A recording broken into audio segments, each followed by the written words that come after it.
जय तुलसी मैया। हर हर महादेव। जय श्री कृष्ण। लंबे समय से संतान प्राप्ति की अधूरी इच्छा है, कंसीव नहीं होता है, पहला बच्चा हो चुका है, अब दूसरा होने में बहुत दिक्कत आती है, पुत्र प्राप्ति की अधूरी इच्छा है, तो आपको तुलसी का यह दिव्य प्रयोग मासिक धर्म में करने का प्रयत्न करना चाहिए।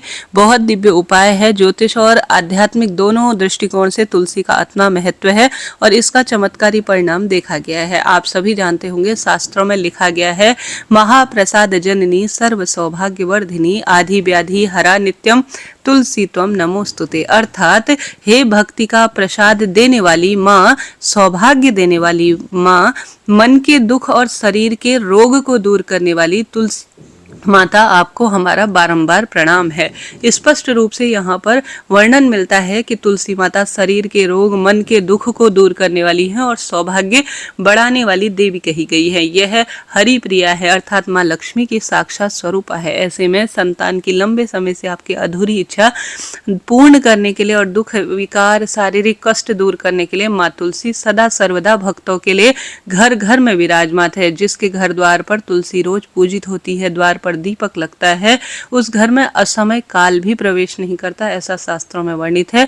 और इस महीने तो तुलसी पूजन और तुलसी की कई उपाय सबसे ज्यादा सुखद परिणाम देते हैं। तो आप सभी को बहुत सुंदर तरीके से कहीं जाने की भी आवश्यकता नहीं, अपने घर पर ही यह दिव्य प्रयोग करने का प्रयत्न करना है। हमेशा ज्योतिष में ऐसा वर्णन मिलता है कि विशेष तौर पर अगर पुत्र प्राप्ति की इच्छा है तो बहुत सुंदर तरीके से, जब मासिक धर्म आप गिन लीजिए कि कितने दिन से मुझे मासिक धर्म शुरू हुआ है, जैसे कि 7 दिन तक तो संबंध नहीं बनाना चाहिए, ऐसा ज्योतिष में वर्णन है। कहा जाता है सम दिन यानी 8वें दिन, 10वें दिन, 12वें दिन, 14वें दिन और 16वें दिन अगर संबंध बनाया जाए तो पुत्र की प्राप्ति के योग बनते हैं। हमेशा 7 दिन पूर्ण हो जाने के बाद 8वें, 10वें, 12वें, 14वें और 16वें दिन पुत्र प्राप्ति के योग बनते हैं, ऐसा वेद शास्त्रों में वर्णित है। और वहीं विषम दिनों में अर्थात 9वें दिन, 11वें दिन, 13वें दिन, 15वें दिन और 17वें दिन पुत्री प्राप्ति की प्रबल इच्छा को पूर्ण करने वाले नियम हमारे वेद शास्त्रों में कहे गए हैं। हमारे शास्त्रों में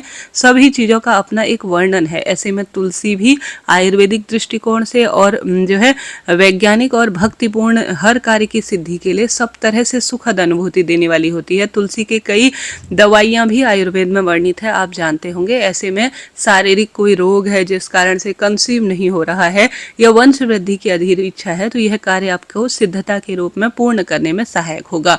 आप सभी को सबसे पहले, जैसा कि यह पावन पवित्र महीना है, कोशिश करना है इस उपाय को किसी शुक्रवार, क्योंकि माता लक्ष्मी तुलसी मैया का दिन शुक्रवार का है, या किसी गुरुवार से आप शुरू करते हैं तो बहुत अधिक लाभ देने वाला होता है। सरल तरीके से नहाने के पानी में 1 चुटकी हल्दी डालें। आप सभी विश्वास से कोई काम करेंगे ना, मन में उस चीज का ध्यान करेंगे, मैं इस कामना के तहत यह उपाय कर रही हूँ, तो वह पूरा ब्रह्मांड जैसा आप सोचते हैं वैसा आपके साथ होने लगता है। तो विश्वास से करें। हल्दी युक्त आप स्नान जो है, हल्दी का जो तिलक है मस्तक पर करें, हल्दी 1 चुटकी नहाने के पानी में डालें, द्वार पर हल्दी का दीपक लगाएं। हल्दी का संबंध सौभाग्य से जाना जाता है। सूर्य स्तुति करें अर्थात सूर्य भगवान को जल चढ़ाएं। उसके बाद किसी भी गुरुवार और शुक्रवार से यह दिव्य प्रयोग करना शुरू करें। आप सभी इस उपाय को करते हुए सरल से मंत्रों का जाप करें। या तो आप जो मैंने तुलसी का शुरू में मंत्र बताया उस मंत्र का जाप कर सकते हैं, या तुलसी देव्यै नमो नमः इस मंत्र को भी बोल सकते हैं, इच्छा आपकी है। अब आप सभी सरल तरीके से कृष्णाय वासुदेवाय हरये परमात्मने प्रणतः क्लेशनाशाय गोविंदाय नमो नमः इस मंत्र का जाप कर सकते हैं। या आप सभी श्री कृष्ण गोविंद हरे मुरारी हे नाथ नारायण वासुदेवाय इस मंत्र का जाप कर सकते हैं। या ओम नमो भगवते वासुदेवाय इस मंत्र का भी जाप करते हुए तुलसी पूजा करें। तुलसी में कच्चा दूध और हल्दी 1 चुटकी समर्पित कर कर तुलसी की परिक्रमा पूजा करें। उसके बाद कभी भी किसी भी दिन, बस रविवार, एकादशी, तुलसी में जल नहीं चढ़ाया जाता और साथ ही तुलसी की पत्ती नहीं तोड़ी जाती। इस बात का ध्यान रखते हुए तुलसी की कुछ मंजरी और तुलसी की कुछ पत्तियां रोज, जब आप मासिक धर्म होने वाली होंगी उनसे कुछ दिनों पहले आप श्री नारायण की पूजा में रोज इन्हें चढ़ाएं। ठीक है, तुलसी की मंजरी भी चढ़ानी है, तुलसी की पत्ती भी चढ़ानी है। कोई संख्या निर्धारित नहीं है, आप जितनी चाहें तुलसी की पत्ती उतनी चढ़ाएं, पर मन में ऐसा ध्यान करें जब आप श्री नारायण की पूजा करेंगे, लड्डू गोपाल की पूजा करेंगे, कि हे श्री नारायण, हे लड्डू गोपाल, मैं अपने संतान की कामना के तहत आपको तुलसी की मंजरी और जो है तुलसी की पत्ती समर्पित कर रही हूँ। इसे आप अभिमंत्रित कर कर जो है औषधि रूप में कर दीजिए। ऐसी आपको प्रार्थना करनी है सामान्य दिनों में, ठीक है। जैसे सामान्य दिन है आपके, अब आपको लगता है कि मुझे मासिक धर्म आने वाला है, तो आप सभी यह प्रयोग करना शुरू करें।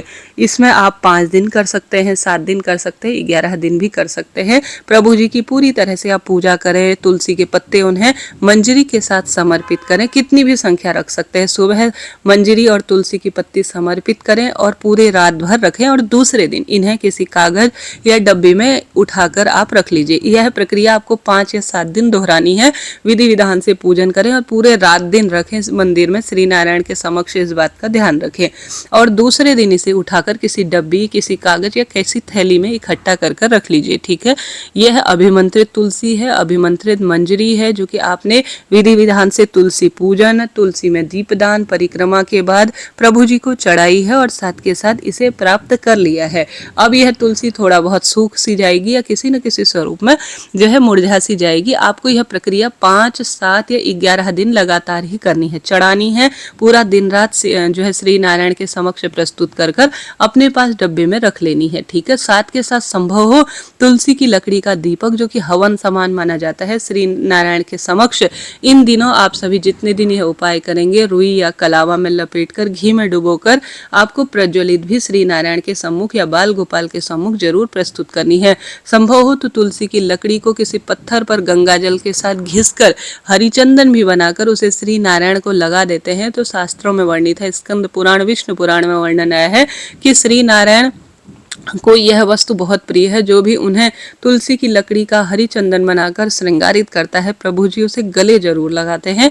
तो यह चीज आप उन्हें समर्पित करें। इस तरह से 5-7 दिन आपको तुलसी की मंजरी, तुलसी की पत्ती भगवान जी को समर्पित करनी है और उसे अपने पास सुरक्षित रख लेना है।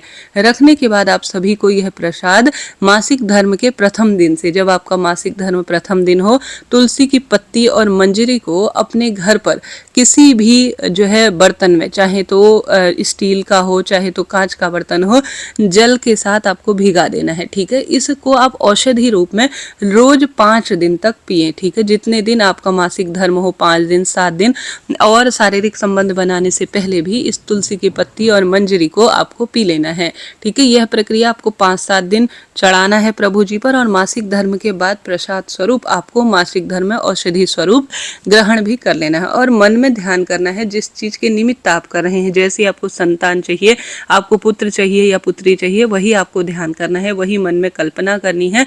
उसके बाद आपको जब आपका मासिक धर्म पूर्ण हो जाए, 8वें दिन से आपको संबंध बनाने की जो है कोशिश करनी है, आप संतान प्राप्ति के तहत, ठीक है। अब यह कार्य पति पत्नी दोनों इस जो है जल को पी सकते हैं। तुलसी का जल जो मंजरी के साथ आपने मासिक धर्म के दौरान 5-7 दिन पीना है। इससे आपके जो रोग है, शारीरिक विकृति है, मासिक धर्म संबंधी कोई जुड़ी हुई दिक्कत है, या जो ये अपने आप में कोई परेशानी वाला कार्य है जिसके कारण आपके संतान की कोई दिक्कत बनी हुई है, तो उसका निदान निश्चित रूप से होना ही है। पति पत्नी दोनों भी पी सकते हैं, कोई एक जना भी पीता है तो लाभ होता है। मासिक धर्म के बाद जब आप संबंध बनाते हैं पति पत्नी, तो पत्नी को शास्त्रों में दाहिनी तरफ सुलाना चाहिए, ऐसा वर्णन मिलता है। देखिए, पूजा पाठ के लिए भी वर्णन मिलता है कि पत्नी को कहाँ बैठना चाहिए, भोजन कहाँ करते हुए बैठना चाहिए। ठीक यही बात जो है संबंध बनाने या सोते समय भी कही गई है। तो दाईं तरफ आपको पति पत्नी को जब संबंध बनाए या बिस्तर में सोते हैं तब सोना चाहिए, इस बात का आप ध्यान रखें। इस तरह से आप सभी को विश्वास से इन दिनों में ही पुत्र और पुत्री प्राप्ति के लिए संबंध बनाना चाहिए। शास्त्रों में मैं दोबारा बताने जा रही हूँ, सम संख्या में मासिक धर्म का दिन लिख लीजिए। 8वें दिन, 10वें दिन, 12वें दिन, 14वें, 16वें दिन मान्यता है कि पुत्र प्राप्ति होती है, और पुत्री प्राप्ति के लिए विषम दिन मासिक धर्म के 9वें, 11वें, 13वें, 15वें और 17वें दिन प्रयत्न करना चाहिए। तो इस तरह से आपको यह जानकारी मैंने दी। आप महादेव का स्वरूप है डॉक्टर, उनकी भी दवाई लेते रहें और आयुर्वेदिक और ज्योतिष में वर्णित इन उपायों को भी साथ के साथ करें। और इस महीने तुलसी पूजन का अपना महत्व है। तुलसी को सुंदर सिंचित करें, समय समय पर कच्चे दूध इत्यादि से हल्दी युक्त जल से सिंचित करें, दीप दान करें। पार्थिव शिवलिंग पूजन, इन दिनों भी गुरुजी ने अपनी कथा में बताया है कि कच्चा दूध बनाकर अगर मिट्टी में, कच्चा दूध से मिट्टी में अगर खूब अच्छी तरह से पार्थिव शिवलिंग बनाकर अपने पुत्र की कामना के तहत पूजित किया जाए तो निश्चित रूप से भाग्य कब बदल जाए, किस स्वरूप में बदल जाए, कौन सी घड़ी आपके लिए सुंदर हो, यह नहीं कहा जा सकता। तो पार्थिव शिवलिंग पूजा हर महीने करें। कोशिश करें कि आप जब यह उपाय करें तो उस दौरान भी एक दिन आप पार्थिव शिवलिंग मिट्टी उसमें घोलकर, दूध घोलकर मिट्टी में, इसका आप सुंदर रूप में पूजन करें। इसका भी लाभ होता है। मैं प्रार्थना करती हूँ, हे मेरे इष्ट पितृ देवी देवताओं, हे महादेव, हे श्री नारायण, जो भी प्रिय श्रोता इस वीडियो को देख रहे हैं उनके मन में जिस चीज के लिए वह परेशान है वह कामना सिद्ध हो। अभी के लिए इतना ही। चैनल को आप सब्सक्राइब जरूर करें। राधे राधे।